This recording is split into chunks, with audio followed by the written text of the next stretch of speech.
Hello everyone, it's Robin the Delta Crafter, and I want to thank you for joining me for another video on my YouTube channel. I'm going to be making a card using the brand new tiered tray die set from Spellbinders. Let's go ahead and take a look at what we'll be using. I'm absolutely in love with this new tiered tray set from Spellbinders. It comes in the tiered tray decor, and then the tiered tray sentiments, which is a stamp set that's on the back of my dies here. But you can see from all the dies that I'm showing you that the tiered tray decor dies have so many different pieces to them that this die set could be easily used at any time of the year for any reason. You can make it a holiday card, you can make it a new home card, you can make it a get well card. I mean, the sky's the limit. To give my tiered tray a little bit more of that wood effect, I'm going to be using the wood plank stamp from Simon Says Stamp. Then I'm also going to be inking up my die cut images with some Distress ink and Vintage Photo, Spice Marmalade, Kitsch Flamingo, Picked Raspberry, and Squeezed Lemonade. I'm also going to be stamping some of my sentiments and things with this VersaFine Onyx Black ink. I rated my cardstock scraps for colors that were a little bit on the brighter side of fall colors. And so you see those papers there, and this is the arrangement or array of colors that I'll be using for making this card. Let's go ahead and get started. So the very first thing that I want to do is I want to go ahead and get some of that wood grain texture down on my natural cardstock. So you can use any type of tan colored cardstock that you have if you want to make your tiered tray look like mine did. So I'm putting some repositionable adhesive on the back of my cardstock. I'm using my Misty, and I've gone ahead and taken the foam stacker out of my Misty because this is a rubber stamp, so I don't need that spacer or that stacker in there. I'm going to be using the Vintage Photo on this wood plank stamp rather, and that's going to give me the wood effect on my card. I ended up stamping this about 3 times to get good coverage, but I didn't want it perfect. I wanted it to look a little bit aged and distressed, and by the 3rd stamping, I got it exactly where I wanted it to be. Okay, so let me tell y'all about my new favorite tool. This is the Hero Arts Compact Cutter. I have a large platinum die cutting machine, and it's too large to get in the frame oftentimes. So I love having this little small compact cutter that I can have on my desktop in my craft space, and it allows me to cut most of the things that I want to cut and make easily in this small space. I think the plates are about 3 inches wide and 8 inches long. And that size works perfectly for this stamp set. You'll be seeing this a lot in my videos because this is my new best friend. So as I mentioned earlier, there's actually 2 die sets on this magnetic sheet that you see here. There's the tiered tray set, which is just the base of the tiered tray, and then all the accessory or the decor pieces. So you can see there's pumpkins, there's a little house there, there's a message board, pot, all kinds of things. And so I'm just going to go ahead and create the tiered tray right now. I'm paying attention to how my wood grain is going, and I'm trying to get all of my pieces with the wood grain going in the same direction. So now that I've gotten all of my pieces taped down, let's talk about how to use this Hero Arts Compact Cutter. So your A plate is your bottom plate. So you want to place your paper and your dies on your bottom plate with the dies facing up. Notice that I have a lot of cuts into my B plate, which is my top plate. That's because the dies should be facing up, which may be a little bit different than the way you use your larger die cutting machine.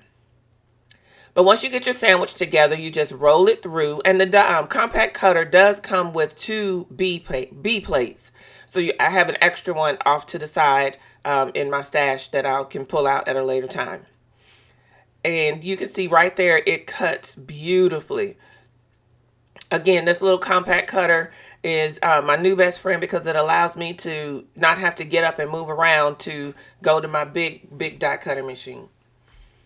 So now that I've gotten all the pieces to my tiered tray cut, now it's time to decide which of the decor pieces I'm going to use for my for this card that I'm creating today. I'm not going to use them all, but I do use quite a few of them. But not using them all gives me great opportunities to create other cards in the future. So again, this is a fall card. So of course I'm going to grab that pumpkin, and that little die below the book. That's actually an acorn with all the little pieces to the acorn. So there's so much to choose from. I'm going to pick a couple more pieces and get those ready to cut out. So I've chosen all the pieces that I want to cut out. And remember all of those different colors of cardstock that I showed you in the beginning? What I'm going to do is I'm going to cut all of the pieces, or the major pieces, like the pot, the books, the flower, the coffee mug. I'm going to cut all of those pieces out of pretty much like 4 different colors of cardstock, because I'm not quite sure, and I won't know until I start assembling my tiered tray, what I want in what color. So by just going ahead and cutting everything out in all of the colors, that's going to allow me the flexibility to put things together and get a great color arrangement on my tiered tray, and give me all the options I need without having to go back and oh, I want the books in yellow, so, and I didn't cut them in yellow, so then I would have to go back and cut them again. So saving myself some work by just doing everything in multiple colors to begin with. So it started with that hot pink. Now we're going to come in with the yellow. I'm going to cut those major pieces in the yellow. Now I'm bringing in that softer pale pink. I'm going to cut everything in that pale pink. And notice I flipped my cutting plates over, so my dies are facing up. Now I've moved on to like more of the fall themed items, which are the pumpkin. I almost made a mistake there. The pumpkin, the leaves, and I even threw in some green leaves in there for a little bit of balance as well. So you can see I've kind of collected all of my items together, so I can see what colors I have. Now I'm going to assemble the tiered tray. So clearly the larger tray portion goes at the bottom. And I'm going to adhere my spindle piece, my larger spindle piece, to my larger tiered tray, my larger tray piece. And I'm going to secure that in the middle. You can see here that the die for the trays actually cuts a little slit in there, so you can slide things into the trays. So I want to make sure that I don't glue that slit closed. So the top spindle, I'm just going to adhere to that tiny bit of cardstock at the top. And then I'll glue both pieces, both trays together, and then we'll have our tiered tray. If you have watched any of my previous videos, you know how much I love adding inking to the edges of die cuts to give them so much more depth and dimension. That it makes them look a little bit more three-dimensional and less flat. So that's what I'm doing here. I'm just grabbing my images, my die cuts, and I'm inking the edges up just to give, again, a little bit more of that dimension and depth to them.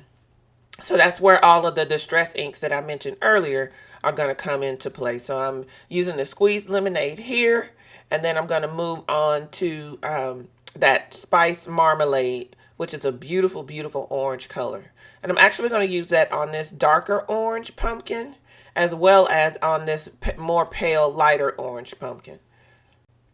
I brought in a little bit of mowed lawn to add some depth to the leaves as well.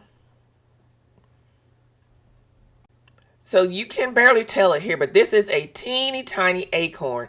And so I'm bringing in an alcohol ink marker to color in that acorn, the top of the acorn, so that it stands out from the body of the acorn.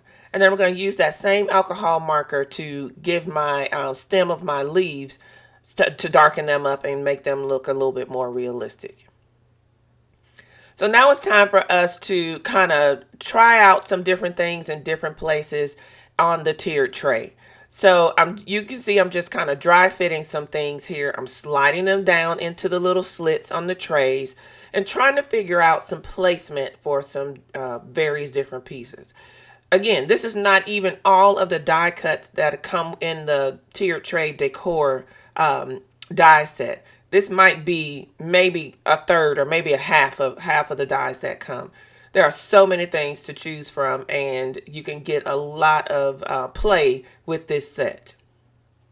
This stamp set coordinates perfectly with the die set, and it even includes a little stamp that you can stamp on the stack of books to put some words on the side of the books. I thought that was just the cutest little touch. In addition to all the great sentiments in the stamp set that allow you to like make this die set be anything that you need it to be. So you can see I stamped that home sweet home on the side of the books, and again, that's just the cutest little addition to me. Look, nice little touch there. So now that I kind of have most of my pieces kind of dry fit where I want them to be, I'm going to use my reverse tweezers and some Barely Arts glue, and I'm going to insert these pieces into the slit, and now I'm going to get them glued down. So you can see there I've kind of got my pumpkin tilted out on the left side a little bit. Then I'm going to come in with my stack of books and put that down there. There's a little bit of glue. Add a little bit to the back. But I do want to make sure that I have my little home sweet home stamp kind of peeking out a little bit so you can know that that's on there. So I'm going to place that in. Then I'm going to come in with my plant pot and add that in. And I'm going to keep going, adding all of the pieces and gluing them into place. Also in the dies was a little die for like a branch. And I die cut that branch out of some of that leftover cardstock I had stamped with the wood plank. So now it really looks a little bit more like a tree branch. So I'm going to take some of those leaves and I'm going to glue those leaves onto the tree branch and just give it that real fall effect. So I'm going to get those glued in place.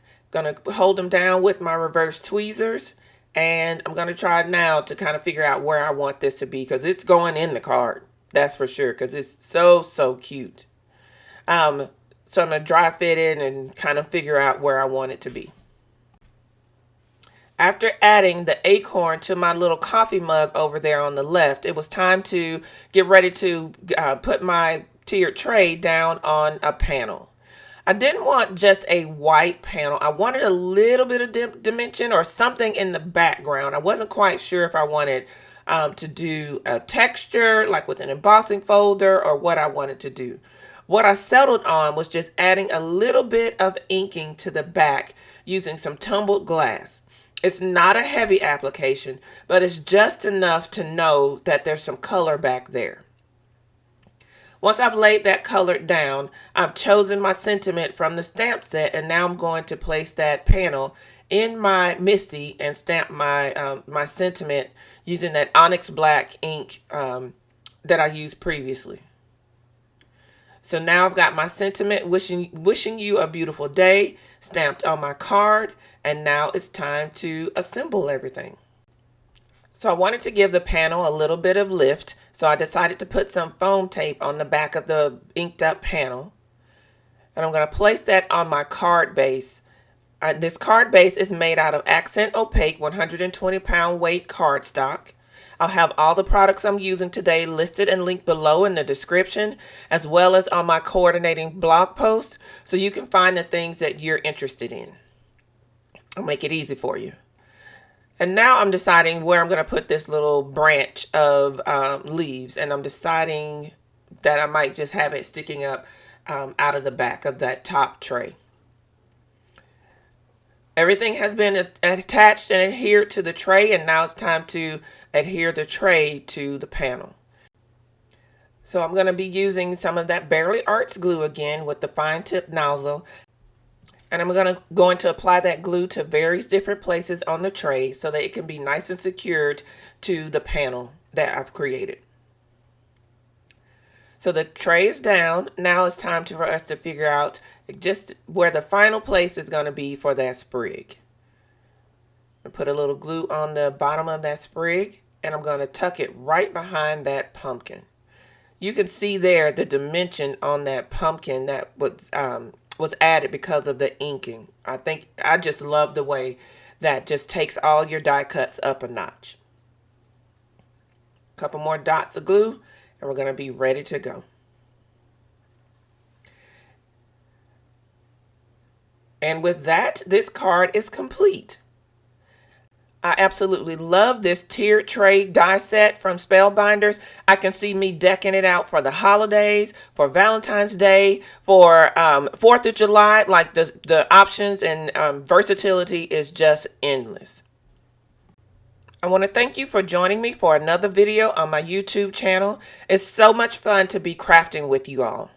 You can find me on Instagram and Facebook at The Delta Crafter, and you can also find me on my website, thedeltacrafter.com.